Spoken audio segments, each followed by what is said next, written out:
60% des ruptures seraient liées à des problèmes dans la vie intime du couple, c'est selon une récente étude, c'est-à-dire les conflits personnels liés en grande partie à l'infidélité ou à des problèmes liés eux-mêmes à la sexualité. Alors comment retrouver cette sensualité des premières années par exemple ? Comment faire revenir le désir dans le couple quand les enfants ont exigé tant d'implication de la part de leurs parents ? Bref, comment préserver la sensualité tout simplement dans le couple ? Réponse dans cette émission, je l'espère en tout cas, avec mes 3 invités du jour sur Radio Notre-Dame et sur RCF, je vous le rappelle. Bienvenue à Christiane Béag. Bonjour Christiane. Bonjour. Ravie de vous recevoir dans cette émission Quête d'essence. Vous qui êtes conseillère conjugale depuis 15 ans maintenant, c'est ça ? Oui, c'est ça. Oui. C'est ça. Éducatrice désormais à la vie auprès des collégiens et des lycéens au Clair, que nous connaissons plutôt bien sur nos réseaux chrétiens, n'est-ce pas ? Le Clair, pour rappeler ce que c'est ? Le Clair, c'est une association effectivement qui regroupe les éducateurs à la vie qui interviennent dans les écoles ou collèges et les conseillers conjugaux qui peuvent recevoir des personnes un petit peu sur toute la France. Ouais. Et dans cette particularité, le Clair forme également ces personnes. D'accord. Donc on a vraiment la panoplie complète du stagiaire jusqu'à l'aboutissement du conseiller. Pour être sûr que le travail soit bien fait. Laura Pinson est également avec nous. Bonjour Laura. Bonjour. Bienvenue dans cette émission. Vous êtes thérapeute, love coach, créatrice du système des hérotypes et formatrice d'HéroGuide. Vous allez nous raconter en 2 secondes ce que c'est. Vous accompagnez en tout cas les couples à mieux se connaître pour mieux se connecter dans l'intimité. On a l'impression que c'est ça la clé. C'est pas si simple, c'est vite dit, mais c'est moins simple à faire. Les hérotypes, pour résumer. Très rapidement, un hérotype, c'est un archétype d'Héros et l'idée, c'est d'aller comprendre ce qui nous anime de l'intérieur, notre système de motivation existentielle, et de remettre l'intimité et la sexualité dans ce contexte au cas par élargi. cas, quoi. Voilà, de pourquoi est-ce qu'on fait ce qu'on fait, de quoi on a besoin. Et en fait, on a besoin de choses différentes et ça explique pas mal de blocages dans l'intimité. D'accord, ça c'est intéressant, on va en parler dans cette émission. Laurence Dispo, enfin, est en ligne avec nous. Bonjour Laurence. Bonjour. Bienvenue. Vous êtes psychologue, sexologue, thérapeute de couple depuis plus de 20 ans, c'est bien ça ? Pour commencer ? C'est bien juste, voilà. presque 30. Vous avez écrit, bravo, félicitations, vous avez écrit beaucoup d'ouvrages autour de cette question de la sexualité, du couple, de l'amour, du désir, le désir de la femme, mentionnons-en quelques-uns. Guide pour le couple, se comprendre et se retrouver à la Musardine. Vous avez également publié Amour, sexe et dépression plus récemment. Et puis un prochain essai va sortir autour du désir dans le couple, donc en plein dans le mille de notre sujet, chère Laurence. Exact. Hein, c'est le même éditeur. Et alors je rebondis justement sur cette question du désir dans le couple, puisque c'est notre sujet du jour. Et alors, je me permets de vous soumettre à nouveau toutes les 3, je commence par vous Laurence, ce chiffre. Moi, ça m'a retourné quand j'ai entendu ça la semaine dernière. 60% des ruptures seraient liées à des problèmes liés à des questions d'infidélité. Donc, ça, c'est lié à notre question de sensualité dans le couple, d'intimité en tout cas. Ou de problèmes liés à la sexualité tout simplement. Ça vous évoque quoi ce chiffre ? Oui, alors pour ma part, ça ne m'étonne pas trop. Ça fait effectivement à peu près 30 ans que je reçois des couples. Et bien ou mal, la question de l'intimité, la question de la vie intime revient quand même dans une majorité des situations. C'est quand même à voir avec l'identité et la vulnérabilité personnelle de chacun, chacune. Oui. Et c'est à voir aussi avec l'identité du couple. C'est-à-dire que pas mal de couples se positionnent en tant que couple justement parce qu'ils ont une vie intime. Sinon, ils seraient colocataires, ils seraient coparents, ils seraient bons amis. Mais c'est justement parce qu'ils donnent de l'importance à leur vie intime qu'ils se considèrent comme un couple. Alors, au moment où il commence à y avoir un décalage de désir entre les deux, ça pose un gros souci d'identité du couple, entre autres. Ça pose souci à beaucoup de niveaux différents. Mais déjà, est-ce qu'on est un couple ? Ça vous faisait un peu rire, Christiane, sourire en tout cas. Non, je trouvais que l'expression était assez réussie. Je voudrais peut-être y ajouter un mot que je définirais comme la recherche de performance. Je me demande si chez un certain nombre de couples, il n'y a pas une forme de déception qui s'installe à un moment parce qu'on a voulu viser peut-être plus haut ou plus performant. Et là, je voudrais rejoindre le mot de sensualité, de recherche de sens dans le couple, qui me paraît sens, ne pas... J'ai même pas pensé, moi. Ben oui, mais écoutez, ça s'appelle enquête de non, sens. Vous savez, je suis née dans le guidon. Donc, je suis bonne à acheter à la poubelle, vous savez. Non, mais au contraire, je pense que là, vous vivez vraiment là-dedans. Et donc, je me dis, la recherche de sens, que ce soit spirituellement ou physiquement, eh bien, ça n'a rien à voir avec la performance. D'accord. Et nous sommes quand même dans une société beaucoup de performance. C'est vrai. On le dit souvent et on l'entend souvent dans cette émission. Laura Pinson, vous êtes d'accord avec cela? Oui, et d'ailleurs, quand j'ai entendu le titre, alors sur le chiffre, alors ça ne me surprend pas du tout. Même, je suis surprise que ce soit si bas, limite. Ah ouais, à ce moment-là? Ah oui. Non, c'est incroyable à quel point c'est douloureux pour tous les couples, en fait, cette question de l'intimité. Et vous parlez du titre, pardon. Et oui, et sur le titre de comment garder la sensualité, la question que je me suis posée, c'est en fait, mais c'est aussi la question de pourquoi garder la sensualité. Et pour rejoindre cette question de la performance, moi, je vois beaucoup de couples qui viennent me voir parce qu'ils se mettent une pression de dingue en se disant on n'a plus de sexualité, alors qu'il y a 1001 bonnes raisons de plus avoir de sexualité dans certaines phases du couple. Dans certaines phases? Oui, ou même, et ça c'est quelque chose pour lequel je milite aussi, on peut être un couple sans sexualité. C'est OK, bon, mais bien sûr. On dit que c'est la bonne santé du couple. Ça, attention, moi je suis là pour... Oui. Mais c'est ça qui est génial. Les pétitions de principe, là, vous savez. Tout à fait. Effectivement, il y a cette croyance que le ciment du couple, c'est la sexualité. C'est ce qu'on dit souvent. Mais en fait, on n'est pas obligé de penser ça comme ça. La sensualité ou la sexualité est nécessaire à partir du moment où elle est un besoin pour au moins l'un des deux partenaires. S'il y a deux partenaires qui vivent très bien sans, parce qu'ils s'épanouissent autrement, pourquoi forcer ? Et souvent, le problème vient de là, c'est qu'on force la sexualité. Alors, on fera peut-être la différence entre sexualité et sensualité, parce que c'est important. Ouais. Mais moi, je vois beaucoup de gens qui disent, voilà, il faut, on doit. Et du coup, forcément, quand ça vient de cet espace-là de devoir et d'injonction extérieure, et non pas d'un vrai désir intérieur, bah, ça ne marche pas et ça crée des expériences décevantes qui creusent le fossé. Alors Laurence Dispo, ça c'est très intéressant, moi je ne m'attendais pas du tout à ce que vous disiez ça, Laura Pinson, c'est ça que j'aime dans cette émission, c'est la surprise. Laurence Dispo, moi c'est vrai qu'on a l'impression quand même d'entendre autour de nous, avec en plus l'avènement et la généralisation, la globalisation presque de la pornographie, que en gros monsieur a besoin d'aller voir ailleurs puisqu'il n'est plus satisfait chez lui, et ça commence comme ça. C'est un exemple parmi d'autres, hein. Je fais exprès, je suis là pour justement citer quelques-uns des exemples qui me sont racontés même par mail ou pour préparer les émissions. Et merci, chers auditeurs, d'ailleurs, au passage, de nous demander justement d'aborder tel ou tel thème de votre vie quotidienne et auquel nous tentons de répondre. Laurence Dispo, est-ce que c'est un peu ce schéma-là maintenant? Ça fait partie des schémas que vous entendez et que vous percevez dans ce domaine du couple et de la sexualité, de l'intimité, de la vie intime et des relations amoureuses? Il y a pas mal de schémas différents. Ouais. Pour rebondir sur ce que la collègue disait tout Laura à l'heure, Pinson. Effectivement, on est dans cette notion de performance, surtout quand il y a un décalage, comme elle le disait bien. Hein, si deux personnes sont sur la même longueur d'onde, ils vivent des événements de vie où il y a tellement de moments de la vie où on peut mettre d'autres choses en primeur, hein, avant la sexualité, avant la sensualité même. Mais s'il y a une des deux personnes qui souffre, il y a un décalage. Souvent, on va se focaliser sur cette différence, et cette différence va être mal vécue parce qu'elle va être ressentie, elle va être interprétée, on va lui donner un certain sens, qui est souvent un sens douloureux, qui est un sens en termes d'identité, comme je le disais avant, qui peut évoquer des peurs aussi, des inquiétudes pour le couple, des inquiétudes pour soi en tant que personne, des inquiétudes pour l'avenir, quand on est face à ce décalage. Donc, si je regarde les différents cas de figure, il y a les décalages de fréquence, évidemment, mais il y a tous ces autres décalages. Il y a le décalage de qu'est-ce qu'on y cherche. Une personne va y chercher un sentiment d'être désirée, l'autre personne va y chercher plutôt le plaisir sensuel.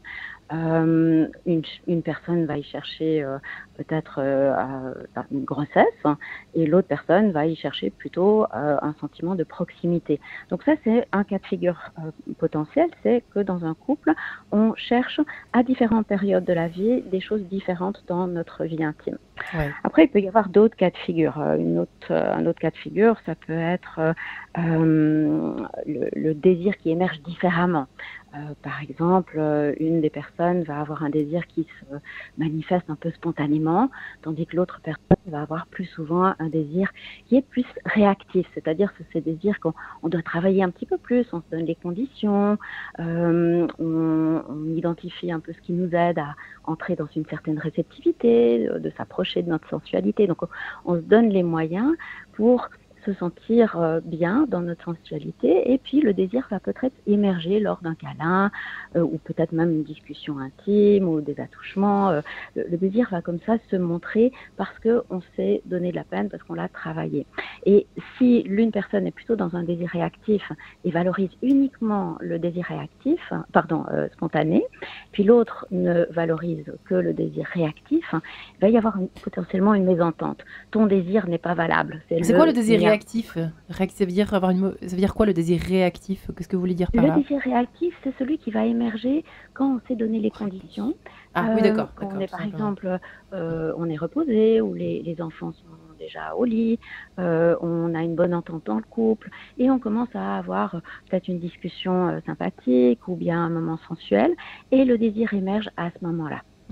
Tandis que le désir spontané, il s'impose à nous un peu en début de relation ou quand on est très jeune. Le désir est plus fort que tout, il s'impose.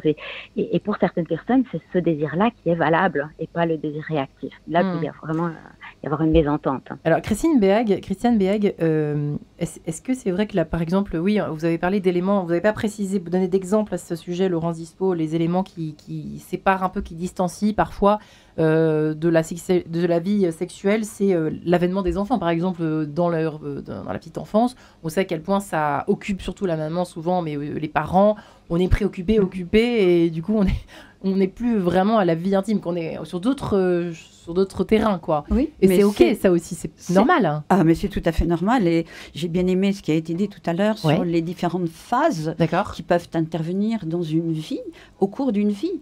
C'est-à-dire, de toute façon, la vie, c'est par définition, c'est ce qui est vivant, c'est ce qui bouge, c'est ce qui évolue. Et c'est ce qui est intéressant dans un couple, c'est le réajustement qui peut se faire à des moments où on est poussé par les événements. Vous avez raison de parler des enfants. C'est vrai que quand il y a une fatigue qui s'installe, quand il y a l'apparition d'un petit bonhomme ou d'une petite bonne femme qui change beaucoup de choses, la manière dont on se rejoint dans le couple va être forcément différente.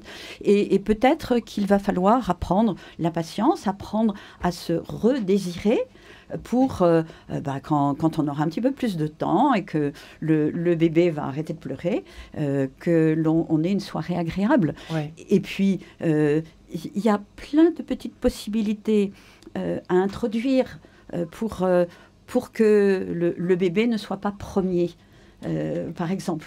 Voilà. Mais ça c'est pas quelque chose. Ça c'est quelque chose que vous percevez aujourd'hui. J'ai l'impression que c'est vrai que vous n'êtes pas la seule à le dire dans cette émission. Quand nous consacrons des émissions aux enfants ou à la famille, etc. On entend souvent cette phrase: attention au couple, attention à la place que prend l'enfant aujourd'hui, quoi. Oui. Il est plus que jamais le centre du tableau, quoi. Et je dirais, même quand on essaye de faire au mieux, je suis un couple actuellement, la maman allaite, donc automatiquement elle s'occupe beaucoup du bébé, et le papa arrive et dit: est-ce que je peux t'aider?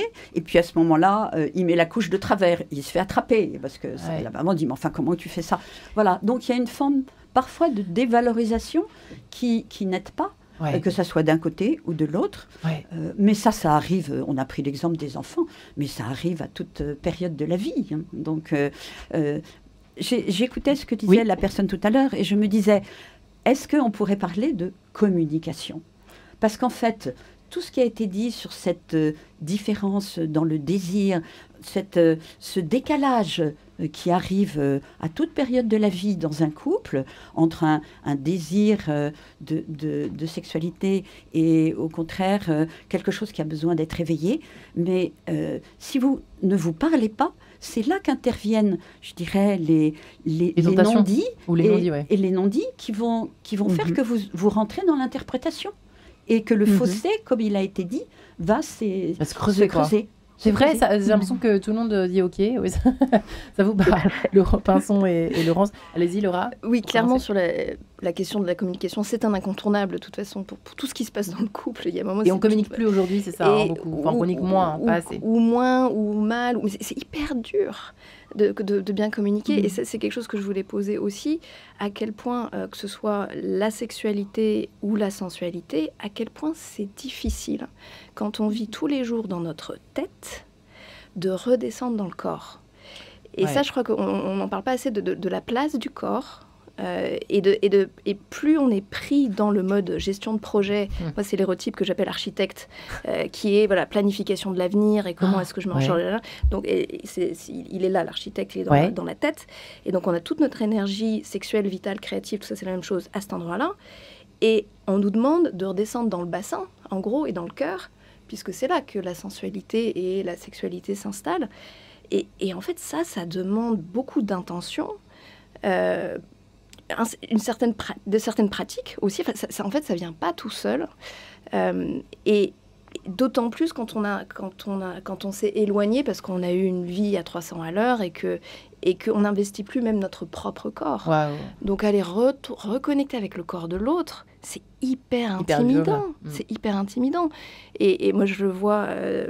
quand il se passe quelques mois sans contact, alors je sais pas si je peux poser ce mot-là, mais sans contact génital, c'est pas évident le contact génital. C'est tellement plein de mémoire aussi à cet endroit-là, hein, parce que c'est ce qui se passe ce qui peut bloquer la sensualité ou la sexualité. Il y a à la fois ce qui se passe dans la relation présente, ce qui s'est passé dans d'autres relations avant avec nos ex, ce qui s'est passé avec nos parents ou chez nos parents, le transgénérationnel, enfin le nombre de casseroles qu'on se traîne par rapport à la sensualité, à la sexualité. Oui, il faut de la communication et plus encore. Plus notre psychisme, donc si je comprends bien votre méthode là, plus notre personnalité, notre tempérament, notre structure psychique. Et c'est part psychique. Alors pour moi, la sensualité, c'est un des érotypes, c'est le sensitif. Et le sensitif, il a deux branches. Il a la branche de la sensorialité. Donc ça nous ramène à cette question de la place du corps et de comment est-ce que je suis capable de me connecter à mes sensations et à mes sens. Et il y a la branche des sentiments et des émotions. Et ça, pareil, on est bourré de conditionnements sur qu'est-ce que je fais de mes émotions. Est-ce que je suis capable d'identifier mes émotions? Est-ce que je suis capable de les exprimer? Avec, en plus, par-dessus tout ça, une guerre des sexes. Alors, moi, j'adore dépasser l'opposition binaire homme-femme parce que je vois qu'il y a avec les érotypes, justement, que c'est beaucoup plus complexe et qu'il y a... Ça se mélange et ça s'intervertit, en fait. Mais globalement, il y a quand même je vois beaucoup d'hommes pour qui c'est difficile d'accéder aux émotions et aux sensations. On leur a juste pas appris.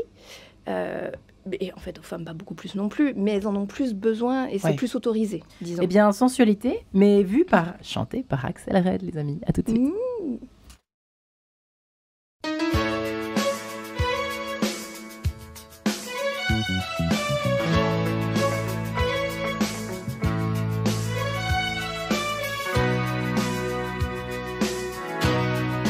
Jamais je n'aurais pensé tant besoin de lui. Je me sens si envoûtée que ma maman me dit ralentir. Désir ou amour, tu le sauras un jour. J'aime tes yeux, j'aime ton odeur, tes gestes en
haleine, tes yeux, j'aime ton odeur, tous tes gestes en douceur, lentement dirigés, sensualité.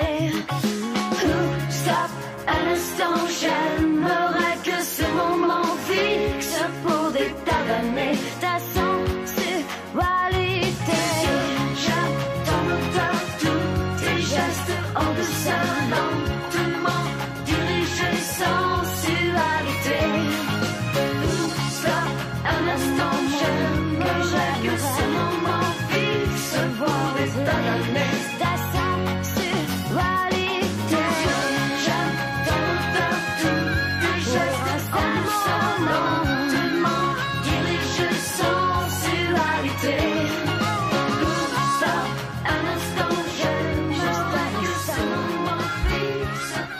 Et voilà pour Axel Red. Comment préserver la sensualité dans le couple? Ce mot est assez poétique en effet. Merci Françoise Dieudonné pour cette touch, musical touch. Laurence Dispo, quel accent épouvantable. Psychologue, sexologue et thérapeute de couple est en ligne avec nous. Elle qui s'apprête à publier un ouvrage sur le désir dans le couple, justement, qui a précédemment écrit Amour, sexe et dépression, l'un de ses nombreux ouvrages, paru à la Musardine. Laura Pinson est également avec nous, thérapeute et love coach, elle qui a créé le système des hérotypes, dont elle nous a parlé il y a quelques instants, et qui accompagne donc les couples à mieux se connaître. On a vu que c'était important pour mieux se connecter dans l'intimité et avec ou sans sexualité. Christiane Béhag est enfin avec nous, conseillère conjugale depuis 15 ans et membre du Clair, enfin éducatrice à la vie auprès des collégiens et des lycéens au Clair. Alors ça c'est presque un chiffre boom, Christiane. Vous, quand vous m'avez raconté à l'instant, là, pendant les quelques notes d'Axel Red, que quand vous avez commencé votre métier de conseillère conjugale, des couples venaient vous voir en disant oui, alors nous on n'a pas fait l'amour pendant 6 mois, 8 mois, 1 an, et ça vous sidérait. Ça vous sidérait dans un premier temps, ça, évidemment. Oui, tout à fait, parce que pour moi, un couple a une expression qui lui est propre et qui fait que cette intimité était pour moi un peu le résumé de ce qui s'était passé ou de ce qui pouvait échanger entre eux. Or, comme on l'a dit tout à l'heure, eh bien, il y a des périodes de la vie où on finit par se laisser déborder et on ne retrouve pas, ça paraît invraisemblable, mais on ne retrouve pas cette intimité. Et je pense qu'un des meilleurs moyens de retrouver cette intimité, c'est justement de passer par la sensualité, qui est le centre de notre discussion aujourd'hui. Parce que quand on évoquait le corps, c'est vrai que la sexualité, c'est une expression du corps, mais ce n'est pas uniquement une expression de la génitalité. Le corps, c'est important de toucher un visage, c'est important de toucher... Je me rappelle d'un sexologue qui disait, mais malheureusement j'ai oublié le nombre, que notre corps était fait de milliers de petits neurones qui sont des capteurs d'amour. C'est trop mignon. Mais de milliers. Donc, c'est trop beau ce que vous dites. Mais oui, mais avez-vous besoin d'une caresse? La caresse, la tendresse, c'est un mot qui fait presque sourire. Moi, quand je vais voir des jeunes ados, forcément, ils sont persuadés qu'on va leur parler de sexualité, de trucs vachement compliqués qu'ils voient au porno. Et j'arrive et je leur dis, vous savez ce qu'il faut faire si vous voulez réussir une relation d'amour? Eh bien, il faut 95% de tendresse et 5% de technique. Et je l'écris au tableau. Et oui, et ils font tous « waouh » comme ça. Et il y a quelque chose en eux qui se dit « elle a peut-être raison ». Et ça, c'est la sensualité. Ouais. C'est un apprentissage de la sensualité. Microdosage pour Laura. C'est ça, sensualité? Oui, alors, et le microdosage, alors ça peut être de la sensualité parce que c'est un des registres, c'est ce que j'appelle moi le registre sensitif, mais on peut faire du microdosage primal qui est beaucoup plus... ou du microdosage... J'aime bien le primal aussi. Du microdosage transgressif, du microdosage éthéré. Et pour redonner mon exemple, je crois qu'il faut que j'assume vraiment ce truc-là si ça peut libérer des personnes. Moi, je ne sais même plus à quand remonte mon dernier rapport génital avec mon mari.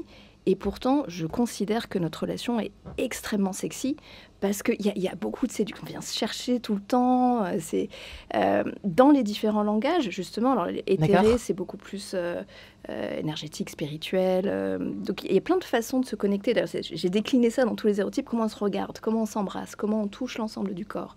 Même le regard, parce que vous en parliez hors antenne aussi. Bien sûr, il y a un regard qui dit « je t'aime ma merveille », et ça, c'est le regard plutôt de la sensualité, de la tendresse, qui est hyper important pour beaucoup de gens. Les plus représentés, hein, c'est le primal, la sensitive, dans ce que j'observe, mais il y a le regard qui dit « j'ai faim de toi ».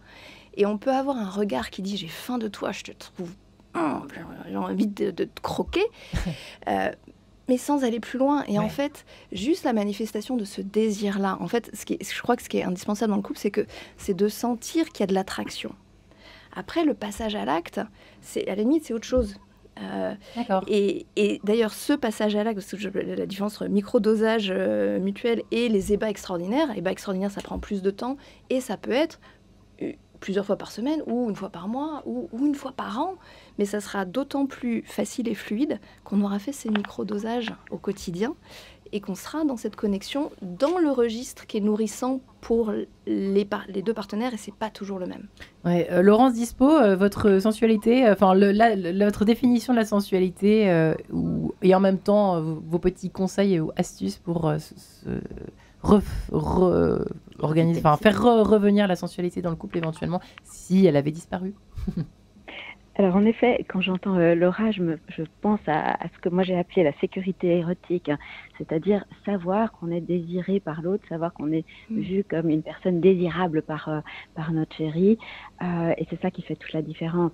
Ça nécessite la séduction, ça nécessite le regard, ça nécessite une certaine lenteur, c'est-à-dire prendre le temps. Hein. D'ailleurs, dans la chanson, on entend bien ces notions de plaisir, de lenteur, d'instant présent, d'intention, d'être là. Donc, ça veut dire je regarde le partenaire ou la partenaire avec cette intention dans le regard, avec aussi la possibilité de me laisser voir. Hein. Si je suis tout le temps en train de me cacher et j'espère pouvoir vivre ce regard mutuel, ça va aller. Donc, je dois aussi me laisser prendre certains risques émotionnels dans ma vulnérabilité, de me laisser voir avec mon désir, me laisser voir avec mon corps, hein, pour revenir à ce qui a été dit, avec mes besoins sensitifs aussi. Donc, ça, c'est tout dans la communication, hein, finalement, de cette séduction et du regard mutuel. Après, je pense que pour favoriser une certaine régularité, quel que soit ce qu'on choisit de faire, si on choisit de faire quelque chose qui est plus génital ou quelque chose qui est plus dans les caresses ou dans toute autre activité plutôt sensuelle, hein, parce qu'on peut remplir un moment sensuel de tas de choses différentes, ce serait de prendre rendez-vous pour donner le message à l'autre, notre sensualité est importante pour moi, c'est pas seulement importante pour toi, mais moi aussi j'y pense, hein, parce que dans les couples où il y a un décalage de désir, il y a souvent cette notion de l'autre est un peu oublié, l'autre n'est plus intéressé. Ouais. On part du principe que l'autre, ça lui est plus important. Et du coup, il y a peut-être une des deux personnes qui va se sentir garante de la sphère sensuelle et qui va beaucoup insister, beaucoup lourdement parfois, hein, et être vue comme l'obsédé de service, alors qu'il s'agit d'être un peu garant de cette sphère-là. Et si on prend rendez-vous, les deux sont en rendez-vous, les deux sont en train de dire, pour moi c'est important. Alors Christiane Béag, est-ce que le porno a détruit le couple moderne ou pas? On ne peut pas le dire comme ça et vous êtes pleine d'espoir. C'est dit un petit peu raide, mais je pense que le porno, pour moi, est à l'opposé de la sensualité. Ouais. C'est-à-dire que vous avez quand même dans le porno un ressort qui est plus dans la violence, plus dans la possession. Et du coup, alors que certains couples introduisent du porno comme starter, si on peut dire. Pourquoi pas, à la limite je ne sais pas, mais chacun a fait ses choix. Je ne sais pas si ça correspond à une catégorie particulière. Oui. Mais en tout cas, là où je serais beaucoup plus affirmative, c'est pour les jeunes, pour les adolescents, qui effectivement n'ont pas cette expérience, qui n'ont pas assez de recul vis-à-vis de leur propre sexualité, et qui s'engouffrent là-dedans en ne voyant que l'aspect force, désir exprimé de manière plus de lutte.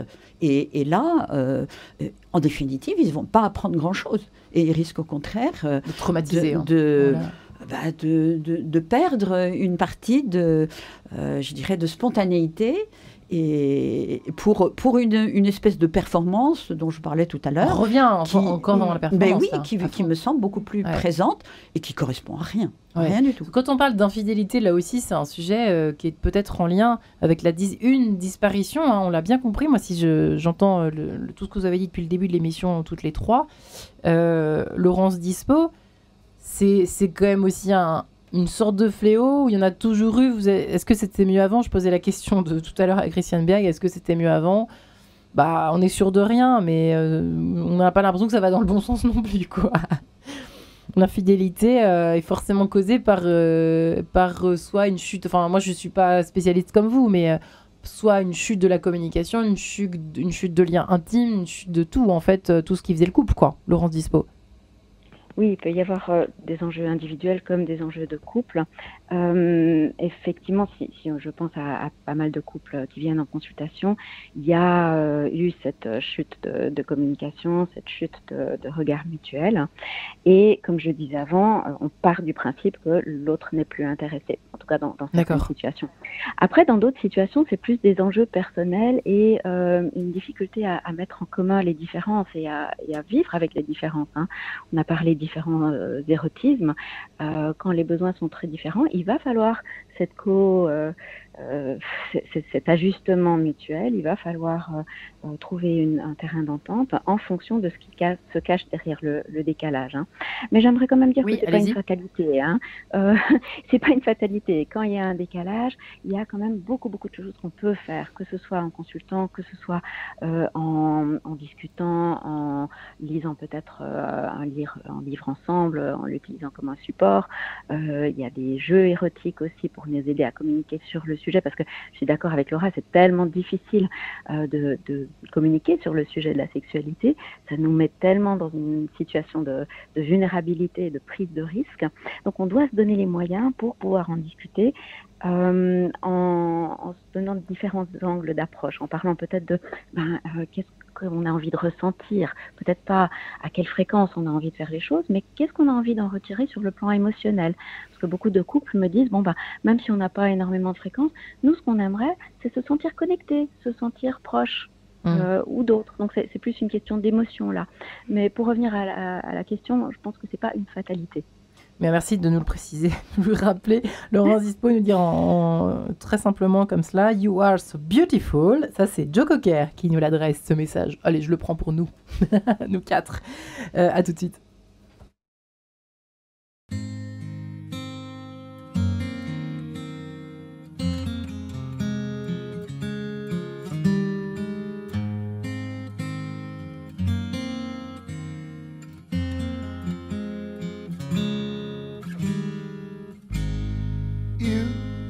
Are so beautiful.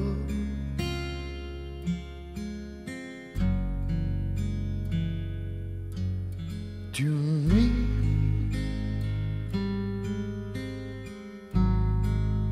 you are so beautiful.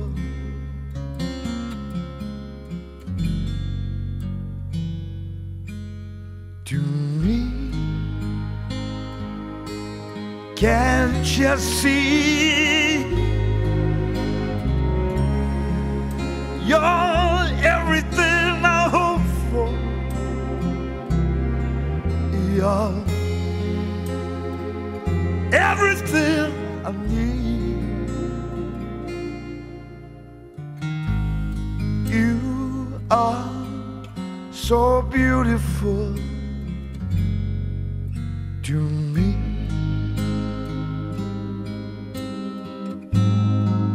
Such joy and happiness.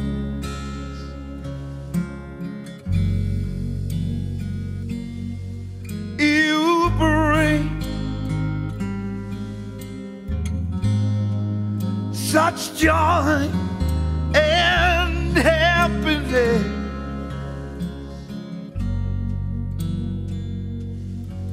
You bring like a dream, a guiding light that shines in the night.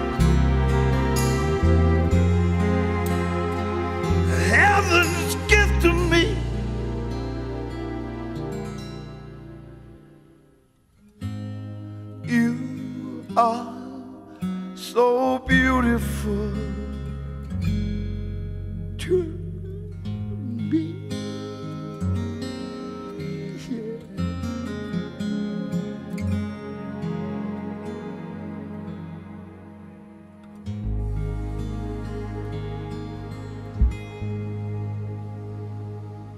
You are so beautiful, Joe Cocker, sur Radio Notre-Dame et RCF, à l'heure où nous parlons d'amour aujourd'hui. Comment préserver la sensualité dans le couple? Réponse avec nos 3 invités du jour. Christiane Béhagne, qui est conseillère conjugale, qui est éducatrice au clair.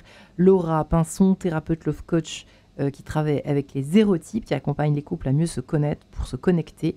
Laurence Dispo, enfin, qui est psychologue, sexologue et thérapeute et qui s'apprête à publier un nouvel ouvrage sur le désir dans le couple qui sortira le 24 octobre. Effectivement, alors Laurence Dispo disait juste avant que nous nous séparions, parlait des difficultés avec les différents intimes, les fameux décalages. J'ai l'impression que c'est quand même... ça, c'est un vrai problème quand même. C'est un vrai problème dans la survie du couple. Parce qu'aujourd'hui, où on communique, on le comprend dans cette émission, on l'entend tout le temps, ça aussi, que c'est devenu extrêmement difficile avec les smartphones, avec la vie à 1000 à l'heure, le boulot qui arrive à la maison, etc., les enfants en plus qui se rajoutent à tout ça. Donc on trouve plus le temps, on n'a plus le temps, même pas. Vous me disiez, on n'a même plus le temps de se regarder dans les yeux. Enfin, ça me paraît dingue, mais c'est certainement vrai si vous l'entendez 1000 fois par jour.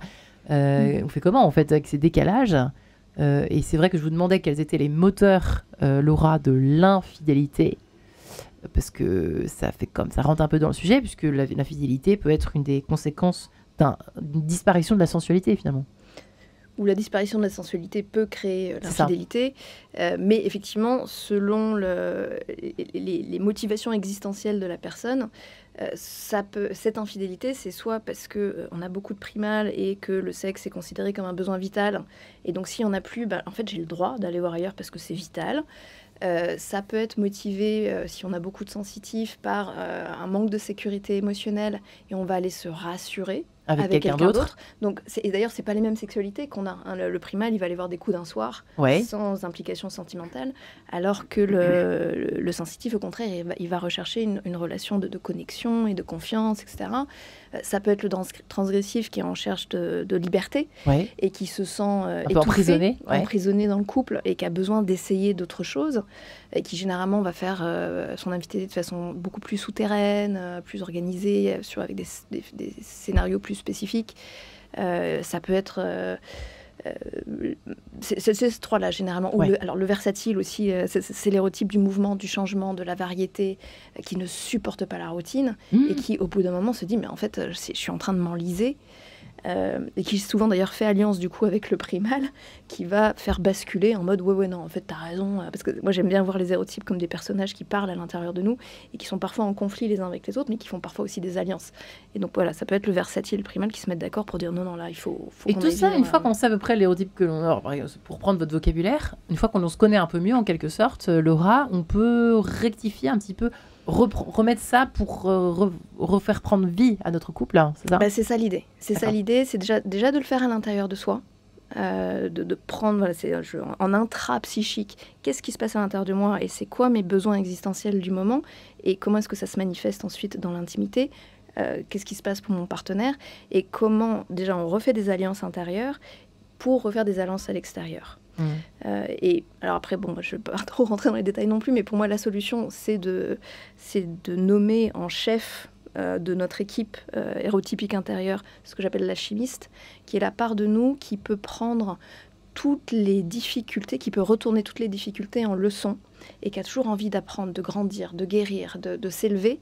Et en fait, si on prend cette part-là, et on a tout le monde a cette part-là plus ou moins éveillée, mais quand on choisit de dire c'est ça le chef, c'est à partir de ça que je vais prendre mes décisions, là, on peut aller remettre de la curiosité sur ce qui se passe, de la compassion, vouloir comprendre et être prêt à traverser l'inconfort. Avoir envie de connaître l'autre un peu plus, ça c'est un bon moteur de sensualité. C'est intéressant ce que vient de dire notre amie Laura, Christiane. Je trouve que je trouve ça passionnant et en même temps, si j'essayais de me comprendre moi-même, je trouve que c'est quand même assez difficile d'arriver à rentrer en soi-même pour découper un petit peu toutes ces tendances qui combattent entre nous. Moi, j'aimerais résumer, alors de manière, ça va l'air totalement simpliste après tout ce que vous venez de dire, mais je crois que la cause de l'infidélité, c'est tout simplement la personne qui a l'impression qu'elle ne compte plus pour l'autre. Parce qu'en fait, si on reprend ce que vous venez de dire, c'est vrai pour la sexualité. Je ne compte plus à tes yeux parce que tu n'as plus faim de moi. C'est vrai pour la sensibilité. Je ne compte plus à tes yeux parce que je t'ai demandé quelque chose, tu n'es même pas fichu de te lever pour me passer un plat ou pour m'aider. Voilà, c'est cette impression, enfin en tout cas moi c'est ce que j'entends le plus souvent quand je reçois des personnes en conseil conjugal, c'est que petit à petit on s'enfonce dans une espèce de solitude.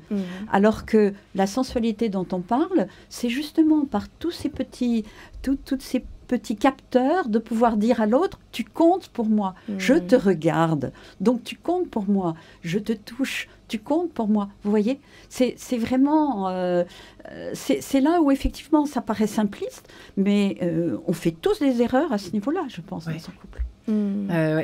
Laurence Dispo, vous partagez effectivement ces petits indicateurs, mais aussi ces petites astuces pour justement répondre à nos auditeurs qui ont besoin, qui ont soif pour le coup, d'entendre ce qu'on peut faire justement pour faire revenir cette sensualité.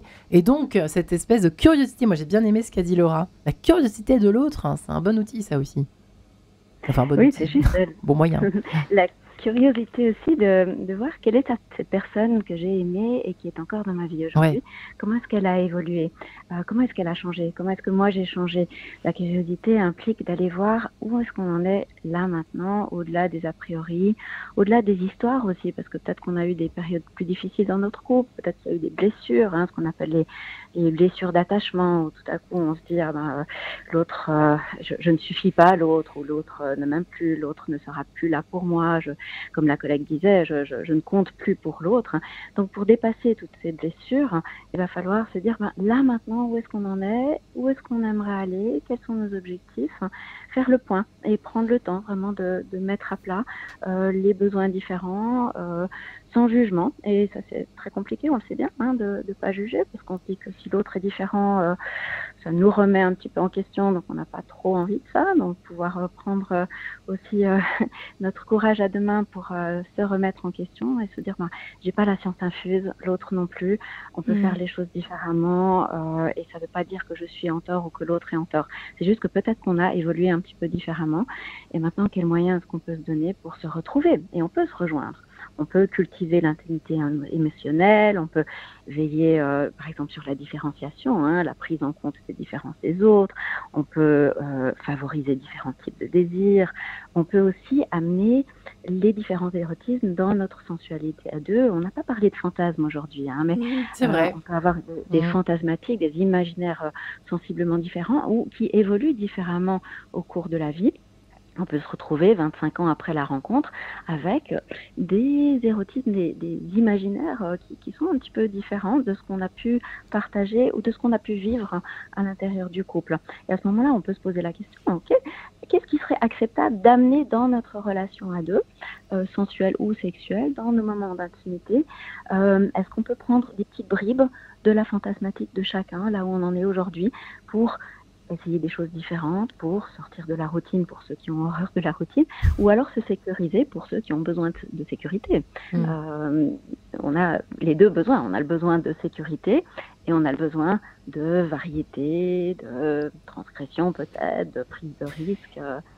Et quand il y a un blocage, pour le coup, de la part manifesté par l'un ou l'autre des personnes du couple, en fait, c'est compliqué ça, les amis. Hein. Laura Pinson, et j'imagine que c'est ceux qui viennent vous voir, ou peut-être même celles qui viennent vous voir, quand il y a un blocage chez l'un ou l'autre. Ça, c'est quand même compliqué. Quand il y en a qui veut quelque chose et l'autre qui n'y répond vraiment pas. Donc, alors, par exemple, la sexualité, je sais pas, ça fait peut-être partie des sujets. Mais qui veut répondre s'attaquer à ce sujet épineux, n'est-ce pas? Je crois qu'on sera d'accord pour dire que c'est les couples les plus difficiles à accompagner. C'est quand il y en a un qui traîne la patte, qui est tiré là par l'autre. Compliqué. C'est compliqué et ça demande justement, en tout cas pour moi, de bien comprendre le système de motivation de la personne qui traîne la patte. Donc, quels sont les bénéfices qui vont pouvoir tilter pour cette personne-là, qui ne sont pas forcément les mêmes que pour l'autre partenaire, et de les sécuriser. Souvent, la personne, elle traîne la patte parce qu'elle a peur, qu'elle est elle se sent en situation d'impuissance, d'incompétence, de défaillance, et qu'elle a peur de ne pas arriver à faire plaisir à l'autre, à changer, etc. Donc, il y a beaucoup de sécurité à réinstaller. Oui. Mais c'est pas infaisable, Christiane, c'est ça? Il y a des situations qui sont encore plus délicates. Moi, je me souviens d'un couple où elle, sur le plan physique, avait des douleurs. Et donc, il y en a, bien sûr qu'il y en a. Et dans ces cas-là, le conseil conjugal bloque là-dessus, si vous voulez. Il faut vraiment passer soit à une aide médicale, soit à un sexologue qui peut aider la personne. Et j'ai souvenir de ce couple qui était absolument... Enfin, ils avaient déjà un certain âge, hein, bien sûr, mais qui était absolument délicieux, qui s'était retrouvé sur beaucoup de choses.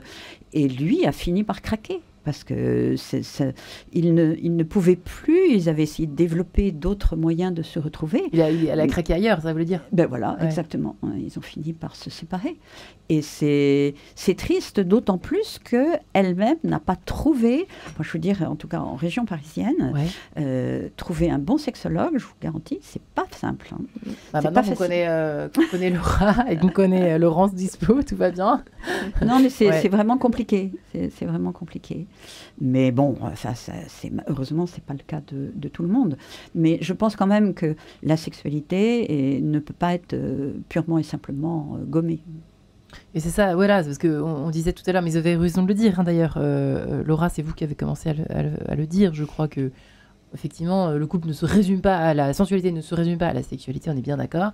Mais c'est vrai que quand il y a ce décalage, Laurence Dispo, c'est pas simple, hein, on est d'accord. Vous êtes la dernière à répondre sur cette question-là, sur le plateau. C'est pas simple. Vous conseillez quoi, vous? Comment vous faites dans ces cas-là, quand des personnes sont trop décalées, il y a une exigence qui est pas, il n'y a pas de réponse de l'autre côté, quoi? Alors déjà, quand il y a un blocage, hein, comme cette difficulté autour de la douleur, je pense que c'est important qu'on puisse revenir à comment est-ce qu'on interagit dans le couple autour de la thématique. Si par exemple il y a douleur, il y a sans doute évitement aussi. Je ne vais pas être à la hauteur, je me sens coupable parce que je vais devoir peut-être arrêter en cours de route. Donc je vais peut-être éviter les rapprochements intimes pour pas vivre cette déception, pour pas vivre cet échec. Et l'autre en face va peut-être ressentir, parce qu'il ne sait pas forcément ce qui se passe en moi, va ressentir de l'inquiétude, va se sentir pas désiré, va se sentir peut-être anxieux parce qu'il y a cet évitement et cet espacement des rapports. Et lui, qu'est-ce qu'il va faire? Il va peut-être, fort de cette mission qu'il a de garantir ou d'être garant du fait que la sexualité ou l'intimité va perdurer dans le couple, il va peut-être d'autant plus insister, mettre sous pression, peut-être culpabiliser la personne qui vit des douleurs dans la sexualité. Et là, on est vraiment dans ce cercle vicieux qu'on peut enrayer, et c'est une des choses qu'on fait en sexologie, c'est on se dit autour de la sexualité, comment est-ce qu'on interagit? L'évitement, la mise sous pression, la bouderie, les conflits bien sûr, tous ces comportements autour de l'intimité, qu'est-ce qu'on en comprend? Est-ce qu'on comprend quelles sont les émotions profondes là derrière, le sentiment d'échec, le sentiment de ne pas être à la hauteur, hein. Je rejoins ce qui a été dit, les émotions là derrière sont tellement profondes. Et si on peut mettre à jour ces émotions-là, on peut ensuite travailler sur la sexualité, non pas comme effectivement un objet de performance ou de statistique, hein, mais de comment est-ce qu'on se sent et comment est-ce qu'on se sent quand on en parle, quand on aborde, quand on vit des moments où on est en décalage, hein. On peut travailler aussi sur, on n'est pas toujours aligné, donc le soir ou la journée où on est décalé dans notre envie, l'un a envie, l'autre pas, qu'est-ce qu'on en fait? Est-ce qu'on en parle ou pas? Est-ce qu'on va faire une autre activité sensuelle? Est-ce qu'on va faire une autre activité tout court? Est-ce qu'on va chacun de son côté satisfaire nos besoins différemment? Est-ce qu'on ne fait rien et est-ce qu'on se dit ça va passer? Qui n'est pas forcément la meilleure stratégie, hein, du tout. Comme le dentiste, il ne faut pas le laisser passer. C'est ça. Parce que j'y étais ce matin, c'est pour ça que je dis ça, c'est aucun intérêt. C'est paradoxal parce que ce que je dis aux gens, c'est de savoir qu'effectivement le désir fluctue sur une vie, c'est normal, on a parlé de tous ces cycles de vie personnels et cycles de vie de couple, donc c'est normal que ça fluctue, mais il s'agit d'y travailler quand on décèle un certain décalage, et on peut y travailler. Ouais, intéressant, mesdames, parce qu'on sent que c'est subtil, mais qu'il n'y a quand même pas de fatalité de chez fatalité. Alors, sauf peut-être quand on a trop laissé, pour le coup, le mal rongé, si je puis dire, du manque lacunaire de communication. Christiane, je pensais que vous auriez une réponse à tout, positive, mais malheureusement, il faut quand même être un peu réaliste. Enfin, vaut mieux commencer dès le départ à se faire accompagner. Peut-être quand, par exemple, il y a la présence de cette espèce de grand décalage, tout à coup, qui se positionne, qui vient s'inviter dans le couple. C'est effectivement très agaçant de voir que les personnes qui viennent prendre rendez-vous, parfois c'est un peu tard. Ouais. Et alors qu'il n'y a absolument aucune honte à aller voir un conseil conjugal ou un psychologue ou un thérapeute de couple. On fait des investissements beaucoup plus importants sur d'autres sujets pour apprendre à parler ou pour je sais pas moi, décider de faire de la musique. Enfin, la musique du corps, justement, la sensualité, c'est un peu la musique du corps. Donc pourquoi ne pas l'apprendre? Ouais, tout simplement. Ah oui, elle est pas forcément naturelle pour tout le monde, aussi naturelle en tout cas pour les uns que pour les autres. En tout cas, merci infiniment, chers invités. Peut-être un mot de conclusion, Laura Pinson. La réponse, c'est ça, c'est de ne pas trop traîner, en tout cas quand on va mal dans son couple. Ouais, je crois que le mot avec lequel j'aurais envie de finir, qui je pense on sera toutes d'accord dessus, c'est la présence. Être présent à soi, être présent à l'autre. Et après, ce qu'on met à l'intérieur de ces moments de présence, c'est propre à chacun. Ouais. Mais voilà, juste cette présence. Eh bien, je vous remercie, mesdames. Christiane Beheg, merci beaucoup, conseillère conjugale que vous êtes, grand-mère, maman... Maman de 6 enfants quand même, bravo, félicitations pour tout ça. Moi j'aime bien féliciter les personnes qui ont été jusqu'au bout de leur mission. Laura Pinson, merci aussi à vous, thérapeute, love coach et maman, précisons-le. Et oui, créatrice du système des Hérotypes, merci à vous Laura Pinson. Et enfin merci à Laurence Dispo, merci Laurence. Merci à vous, psychologue, sexologue et thérapeute de couple. Voilà, on attend votre livre avec impatience sur le désir dans le couple. Merci les amis et bonne soirée à tous. Merci.